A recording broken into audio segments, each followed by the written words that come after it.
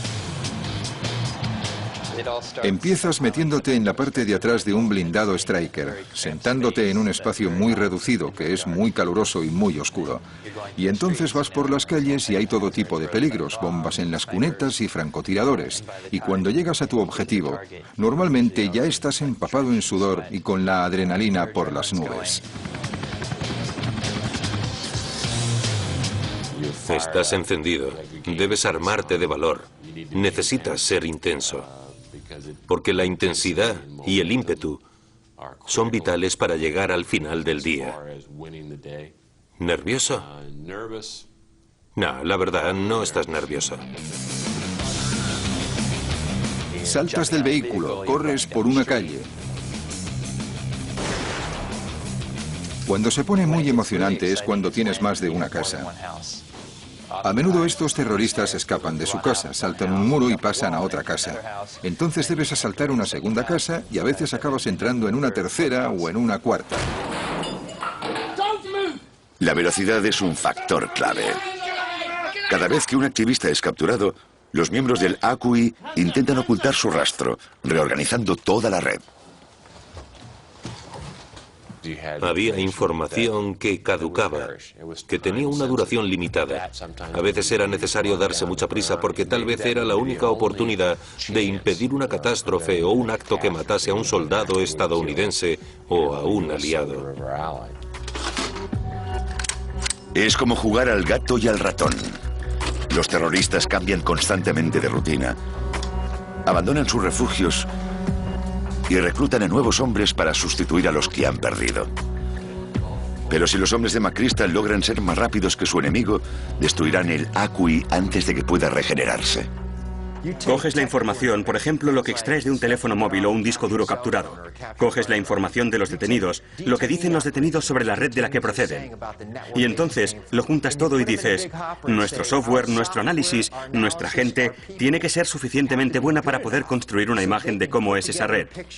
Y no solo construir una imagen, sino hacerlo de modo que un agente pueda realizar una operación al cabo de 24 horas. Han hecho eso durante años, con gente de todas las agencias. Es increíble. En cierto modo, la idea más importante que aportaron el general McChrystal y el JSOC es que si golpeas a una organización de forma suficientemente rápida, precisa y repetida, puedes conseguir que se desmorone. El JSOC pronto desarrolla una maquinaria bien engrasada. Cada noche se despliegan más y más unidades de operaciones ocultas por todo Irak, ejecutando hasta una docena de asaltos al mismo tiempo.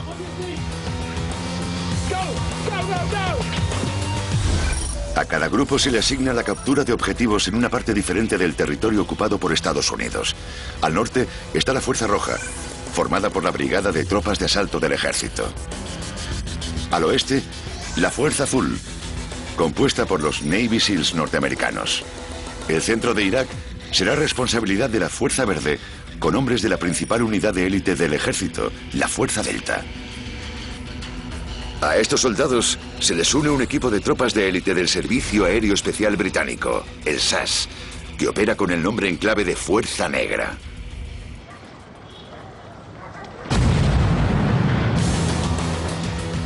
El SAS es pionero en el arte de las operaciones ocultas, como este audaz rescate de rehenes en la embajada iraní, en pleno corazón de Londres, en 1980. En particular, son expertos en la vigilancia y recopilación de información de inteligencia. Existía sin duda la sensación entre muchos agentes de inteligencia americanos de que el SAS y las demás fuerzas especiales británicas tenían capacidades que eran inusuales y muy diferentes al tipo de capacidades que tenían la Fuerza Delta o los SEALs.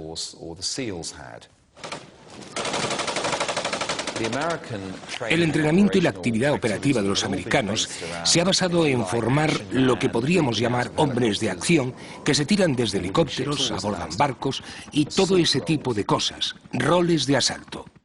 Mientras que las fuerzas especiales británicas, debido a su larga implicación, no solo en Irlanda del Norte, sino en lugares como los Balcanes, donde participaron en la caza de criminales de guerra, tenían habilidades más relacionadas con el seguimiento paciente de objetivos y grupos de objetivos. Eso implicaba vigilancia, implicaba creatividad, discreción. Por ejemplo, para colocar una cámara de vigilancia remota en un balcón que daba a un objetivo por el que podían estar interesados. Se les ocurrían todo tipo de cosas. Se desplazaban en taxis por Bagdad, se disfrazaban, y los miembros de los servicios de inteligencia americanos vieron estas cosas durante los primeros años en Bagdad y les gustaron. McChrystal y su equipo trabajan sobre los objetivos noche tras noche.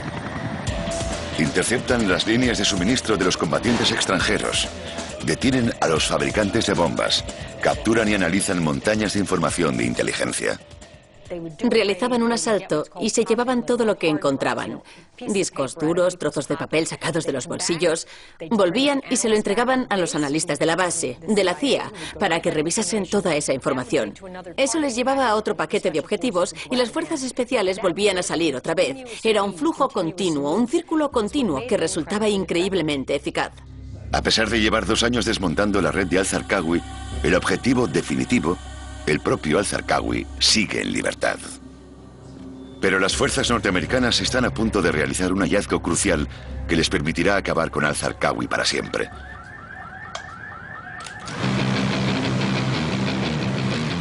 Los equipos de asalto del JSOC, el Mando Conjunto de Operaciones Especiales de Estados Unidos, realizan numerosas operaciones por todo Irak cada noche. Esta hermética organización se une a otras fuerzas especiales de élite del ejército estadounidense y de sus aliados. Están bajo el mando de un único líder, el general Stanley McChrystal. A inicios de 2006, su sistema de rápidos asaltos y de sofisticada recopilación de inteligencia está comenzando a desmontar la red de terror conocida como AQI. También se están acercando más que nunca a su temido líder, Abu Musab al-Zarqawi. Voy a apuntar a cada pequeño elemento. Y si empiezo a borrar esos pequeños elementos del mapa, toda la estructura acabará cayendo por su propio peso. Pero siempre que se acercan a al-Zarqawi, parece escapárseles una vez más de entre las manos. Todavía conserva la capacidad de perpetrar ataques devastadores, especialmente contra los llamados objetivos blandos, como las mezquitas chiíes, causando cientos de víctimas con cada uno de ellos. En abril de 2006, al-Zarqawi hace público un vídeo en el que por primera vez en años muestra su rostro.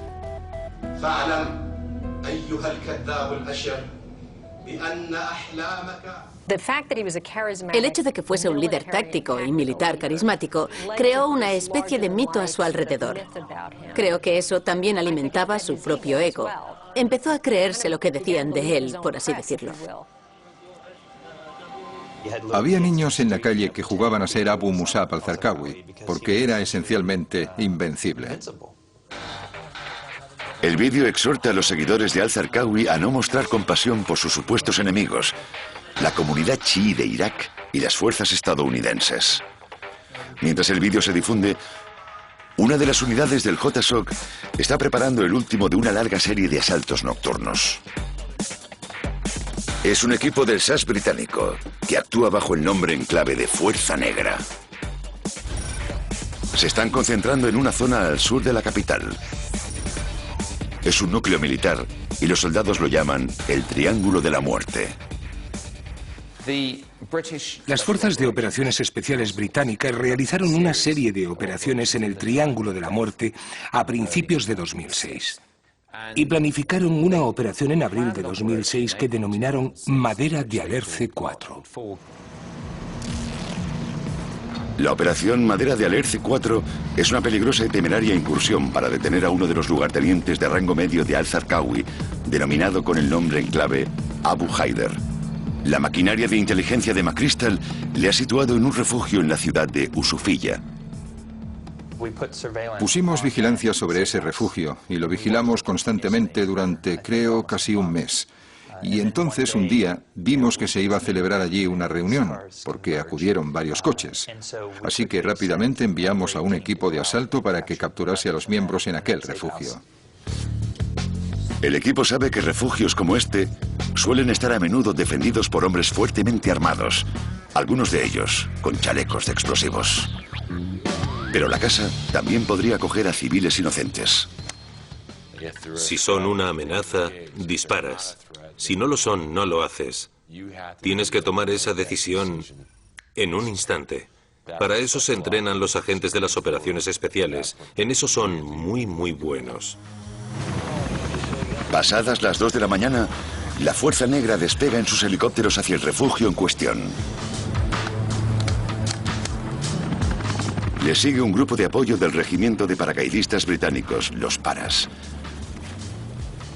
Ellos formarán un cordón alrededor de la casa para impedir la llegada de refuerzos y para detener a aquellos objetivos que intenten huir. Un breve vuelo de apenas 20 minutos les deja a escasa distancia de la casa.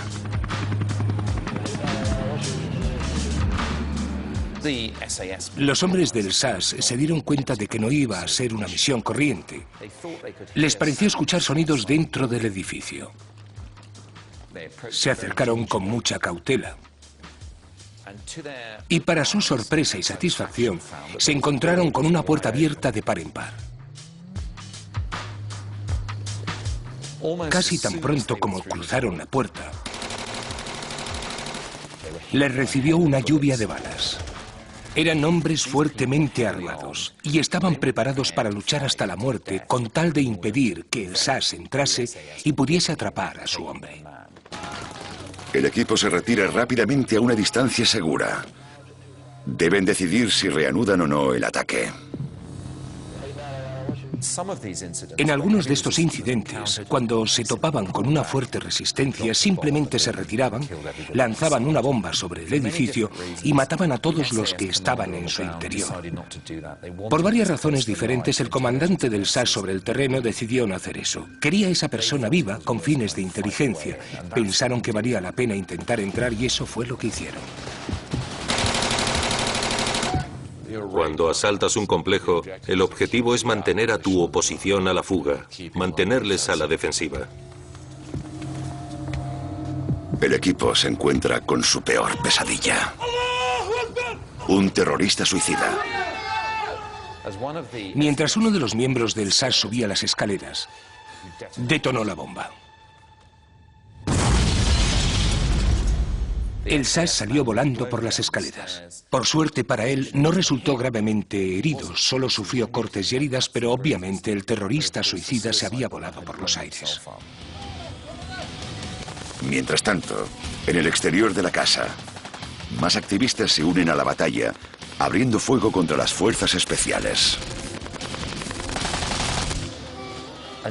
Otro hombre que llevaba un chaleco explosivo huyó por la parte de atrás del edificio y se escondió debajo de un coche.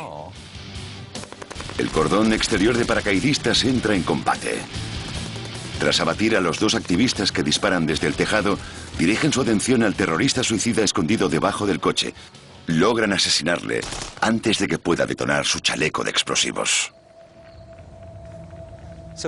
Al final de esos terroríficos 20 minutos, había un montón de personas muertas. Dentro de la casa capturamos a 5 miembros de Al-Qaeda. La Fuerza Negra considera la operación simplemente como otro exitoso día de trabajo. El principal objetivo de la operación, Abu Haider, permanece bajo custodia, junto a otros 4 detenidos. Pero además, han logrado recuperar de la casa un tesoro en materia de inteligencia. Recogen todo lo que les parece relevante. Teléfonos móviles, ordenadores y todo lo demás y se lo llevan. Como resultado de la operación Madera de Aler C4 y de las posteriores operaciones derivadas de ella, una cantidad enorme de información de inteligencia cayó en manos del JSOC. Cuando un analista del JSOC empieza a investigar uno de los ordenadores capturados, descubre algo extraordinario. Grabaciones sin editar del propio al-Zarqawi. para su último vídeo de propaganda. Los restos de ADN encontrados fueron enviados a Estados Unidos para que los analizasen y concluyeron que era su ordenador portátil. Los analistas creen que al-Zarqawi tuvo que dejar la casa horas antes de la llegada del SAS. Empezamos a entusiasmarnos pensando que estábamos cerca porque al-Zarqawi había estado allí solo un día antes que nosotros. Y fue entonces cuando tuvimos la seguridad de pensar que le estábamos pisando los talones. El objetivo se les ha escapado por poco, pero el círculo se está cerrando.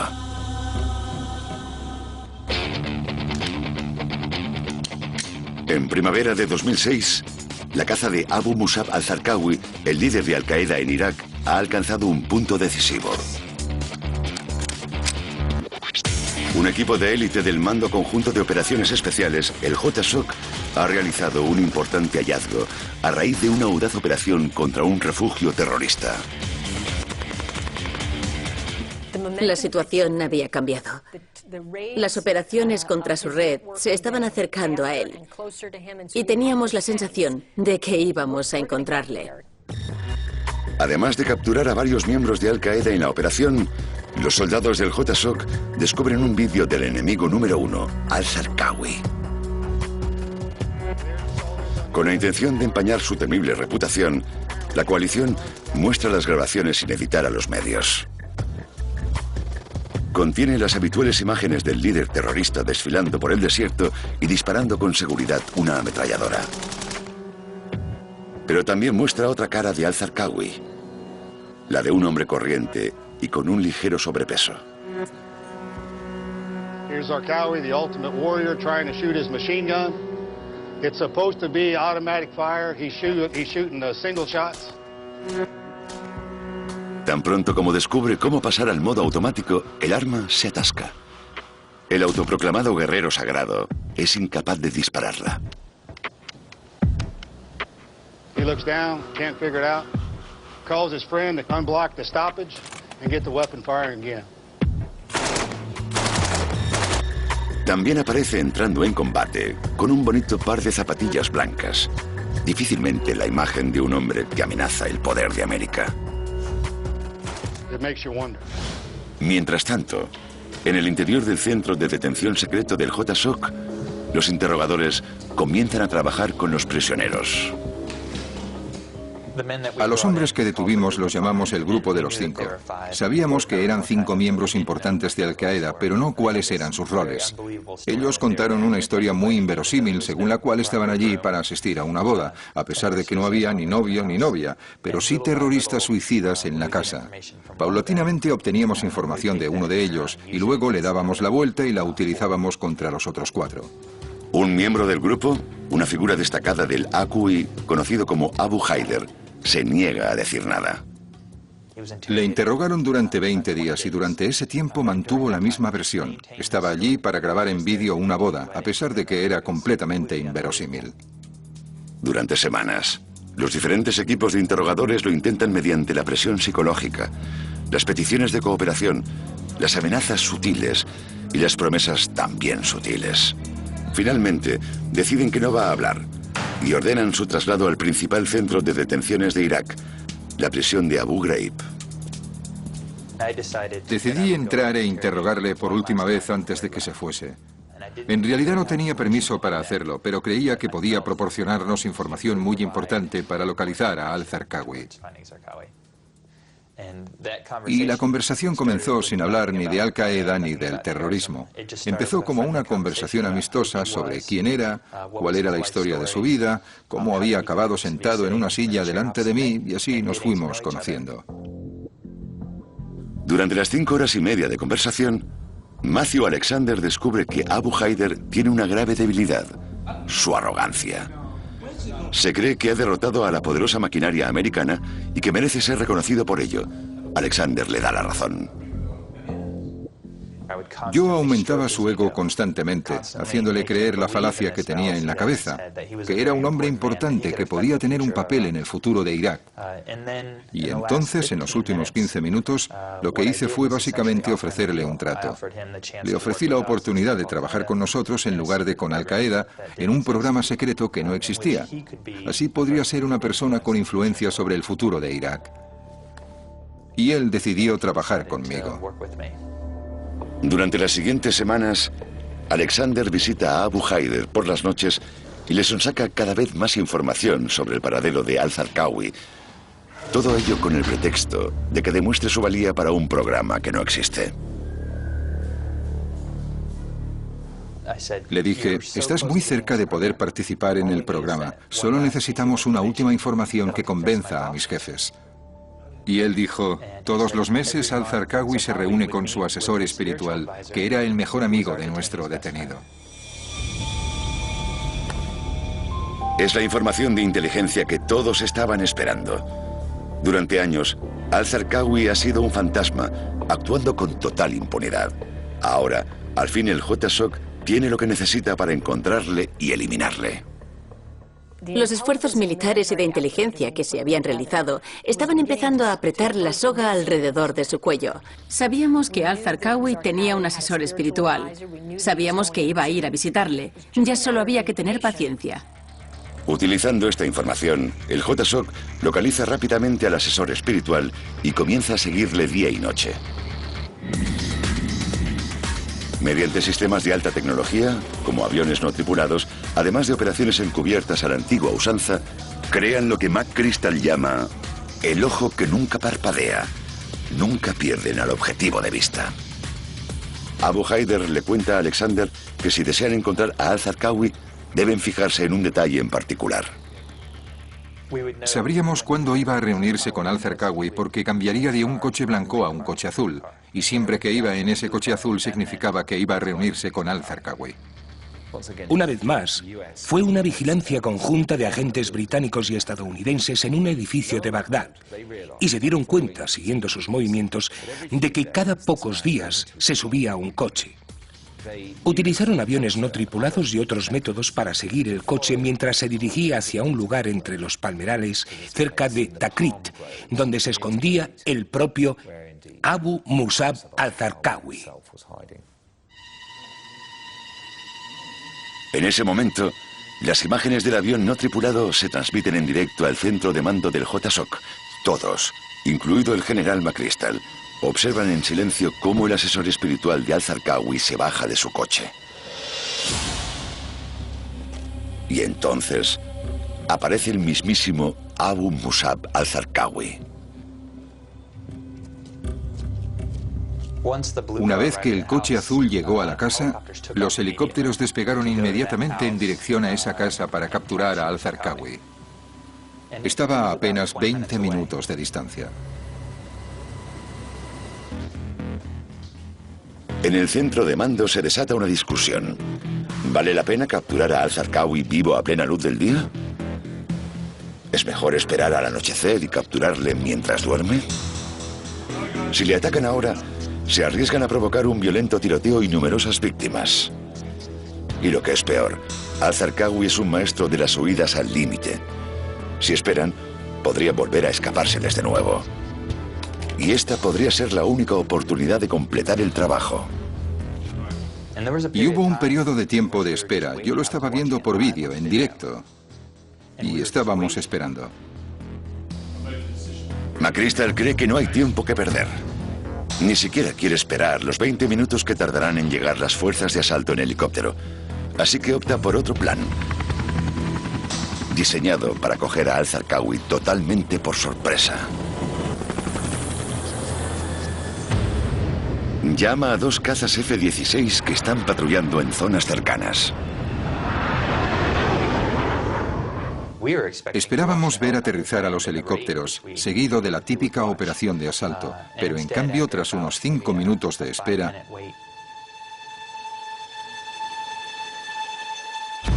la casa explotó. Sabían que estaba en el edificio y tomaron la decisión, sin perder ni un segundo, de atacar al objetivo. Ni siquiera pensaron que hubiese tiempo para que llegasen las fuerzas de operaciones especiales y asaltasen el edificio. Simplemente decidieron atacarlo con bombas desde un F-16. Eso fue lo que hicieron.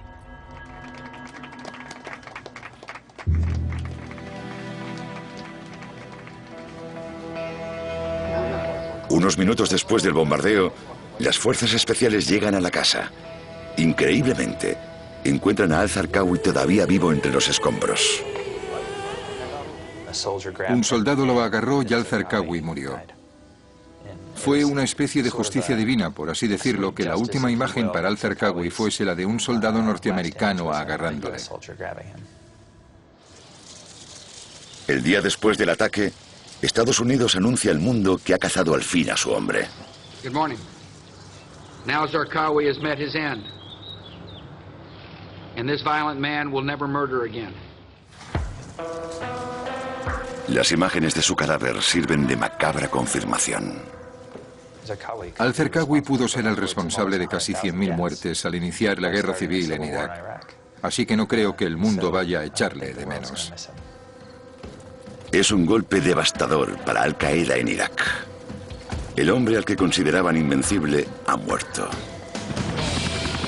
Pero el trabajo no ha terminado. Con la información de inteligencia recogida entre los humeantes escombros de la residencia de al-Zarqawi, se inicia una nueva serie de operaciones. Y los miembros del AQI comienzan a caer como fichas de dominó. Se generó un importante caos dentro de la organización. Lo que pasó fue que, mientras perseguían a al-Zarqawi, también recopilaron información de inteligencia sobre la red. Y eso provocó que, una vez muerto, todos los que estaban a su alrededor se sintiesen más vulnerables, que se diesen cuenta. Su muerte causó sin duda un impacto. Obtuvieron muchos beneficios de la operación y recuperaron mucho material. Podemos constatar que poco a poco durante 2006, durante la primera parte de 2007, consiguieron eliminarles con éxito. Así que al-Zarqawi fue, en cierto modo, la prueba de una estrategia mayor que resultó tremendamente eficaz en aquel momento. Y desde luego en verano de 2007, Al-Qaeda en Irak había sido derrotada en su mayor parte. Realizaron una serie de asaltos que fueron devastadores y nunca llegaron a recuperarse de su muerte. A día de hoy, el Mando Conjunto de Operaciones Especiales es el grupo de fuerzas especiales encargado de planificar y ejecutar las misiones más peligrosas y secretas de Estados Unidos. Las operaciones ocultas que realizan han seguido golpeando el corazón de Al-Qaeda y otros grupos terroristas en todo el mundo. En 2011, fue el JSOC quien planificó y ejecutó la misión de dar caza al hombre más buscado del mundo, Osama Bin Laden. Tienes que ganar. Y al final del día, cuando la situación se calienta, haces lo necesario para ganar.